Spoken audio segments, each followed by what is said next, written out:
Once upon a time, there were more than 300 kingdoms in this land. Every lord built their own castle or fortresses. Thus, in the course of time, there are several hundreds of castles and fortresses in various sizes. As time goes by, after experiencing natural disasters and man-made calamities, some have destroyed. Though many still remain as ruins, having weathered through the years, displaying the beauty of romanticism. Some are even inhabited. Every decade has its history, every castle its legends, the villagers their own tales. The forests of Germany are full of gnomes, fairies, nymphs, and witches. Let me take you up on the winding roads leading to the castles, through a time tunnel in mind, back to the medieval past. Leaving Heidelberg, we drove eastwards along the Neckar River, following the track of Mark Twain, passing through the four fortresses town Neckarstein, then Hirschhorn. At Eberbach, we turned northwards into the Odenwald area. Our destination was the Breuberg castle, which is rather close to the Frankenstein castle. After driving for about 45 minutes, we saw the Himbecher Viaduct. It is the most important railway bridge in Hesse and a historical landmark of civil engineering in Germany. The Odenwald Railway passes by here. Being the second powerful house in the region, after the Prince-Elector House of Heidelberg-Palatinate, the Breuberg Castle was built by Conrad I around 1200. He and his descendants named themselves after it from then onwards.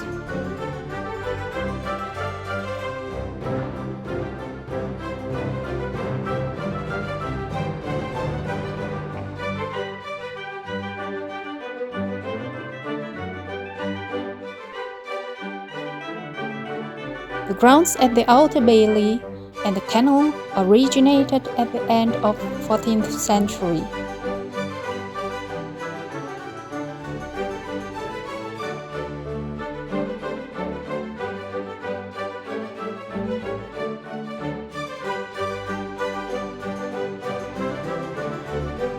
Later, Conrad II of Breuberg, the third child of Conrad I, built the now renowned Frankenstein castle. He then named himself Conrad I of Frankenstein.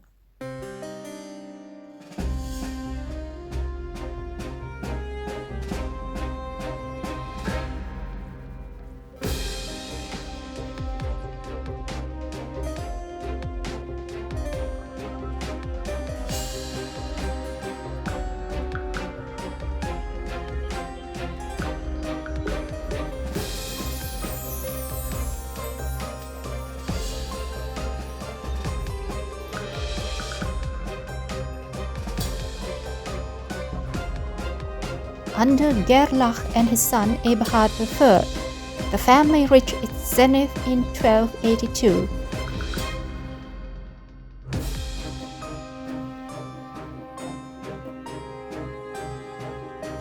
Gerlach was named governor and vice-king of Thuringia.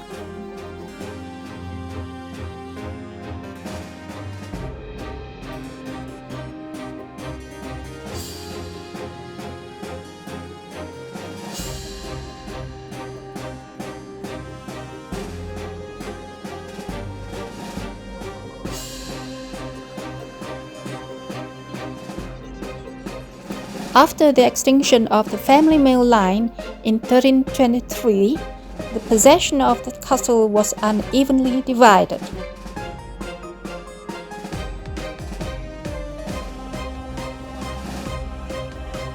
Since then, it has changed hands several times. Still, the castle complex is considered the biggest and the best preserved castle from its time in whole Germany, and one of the most spectacular.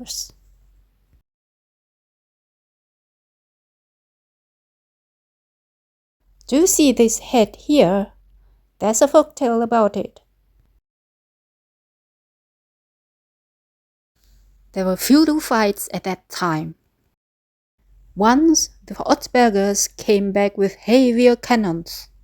They wanted to shoot over the thick walls of the castle and raze the Breuberg to the ground. But far from it, the Breubergers trusted the strong castle and did not lose courage. When there was fire and bangs outside, the castle people cheered, and the horseboy did 3 somersaults in the courtyard.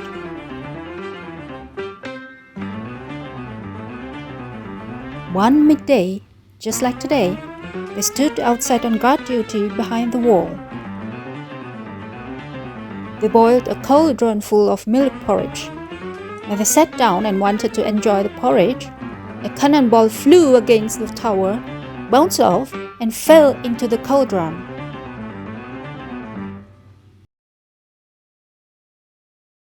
Now we are entering the castle. To the left is the marriage registration office.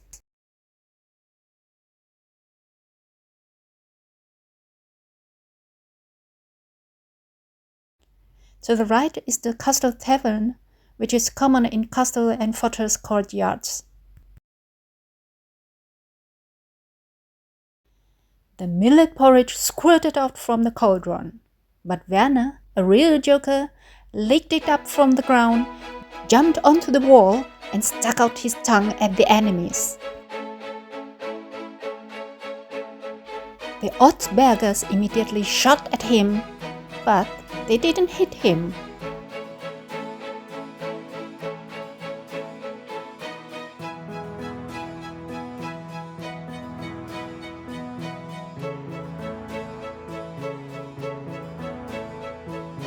How the castle people laughed, and the whole crowd shouted, "Werner, you are our boldest! You should always guard the castle for us!"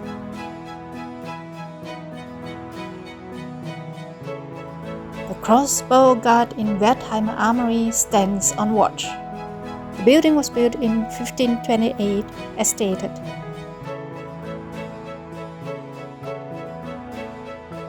Now, most of the rooms in the core area of the castle serve as a youth hostel.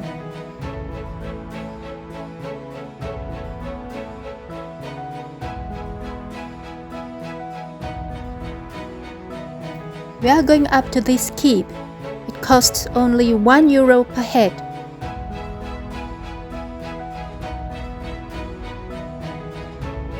Here, at a height of 12 meters, was the original entrance, which could only be reached via a rope ladder. The steps are quite narrow, and the gradient steep.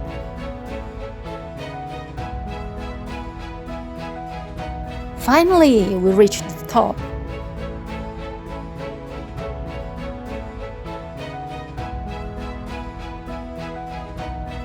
Let's take a tour around the tower first. During the Second World War, the castle was used as a prison. The carvings on the stones show proofs of that time.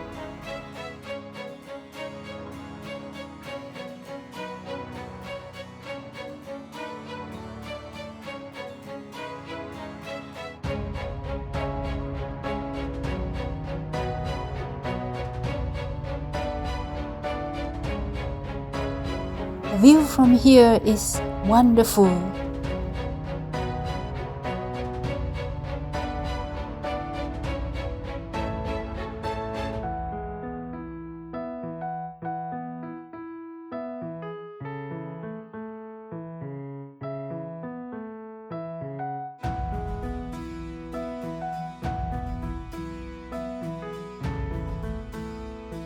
Now we have reached the entrance. That's the place whence we came in, and we have a better view beyond the walls from this high perspective. That's the entrance and the outer bailey. Can you recognize them? Imagine the scenes when the inhabitants set the cauldron here and the cannons flew over the wall.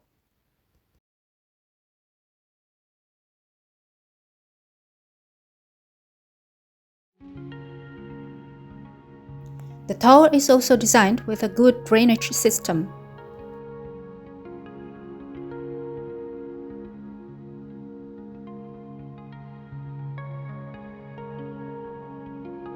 Going down, we come to the former entrance again. Imagine in the old times, the tower is not so easily accessible even for the guards.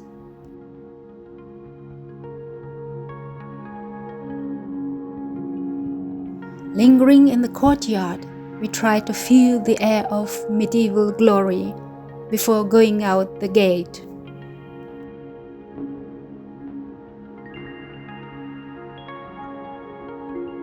The entrance to the moat is just right to the main entrance.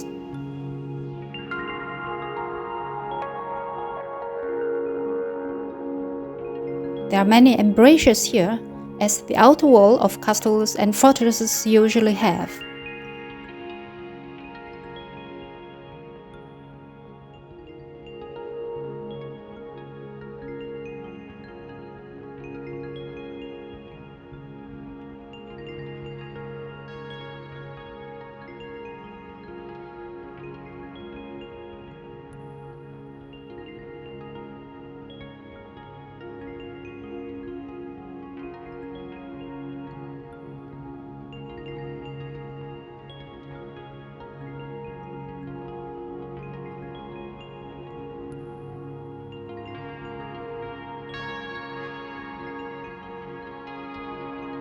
Most castles and fortresses have 2 to 3 walls. Being a powerful house in medieval times, the castle of Breuberg has naturally 3 layers of walls.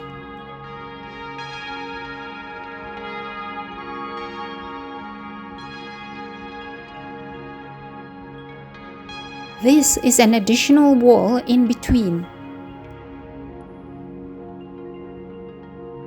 The good old Wilhelm Tower from 1482 still emanates its powerful strength. And how about Werner in our story? As the savior of the castle, Werner was appointed Knight of Breuberg from a simple soldier. He lived for long days within the old walls.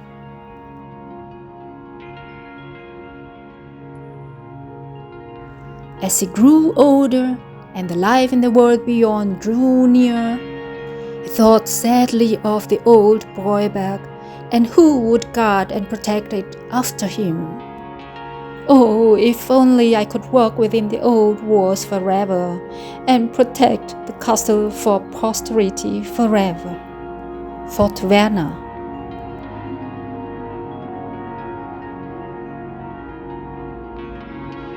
Every morning he went to the castle's chapel and said his prayers to the Lord. Just as he was about to give up hope, his wish came true. Since then, there have been rumors of a strange ghost in the deep well of Breuberg Castle. At night, he comes up from the depths and flies around the castle. And every now and then, he even checks on things in one of the many rooms. We saw steps here. Is this how people got up the tower? What do you think?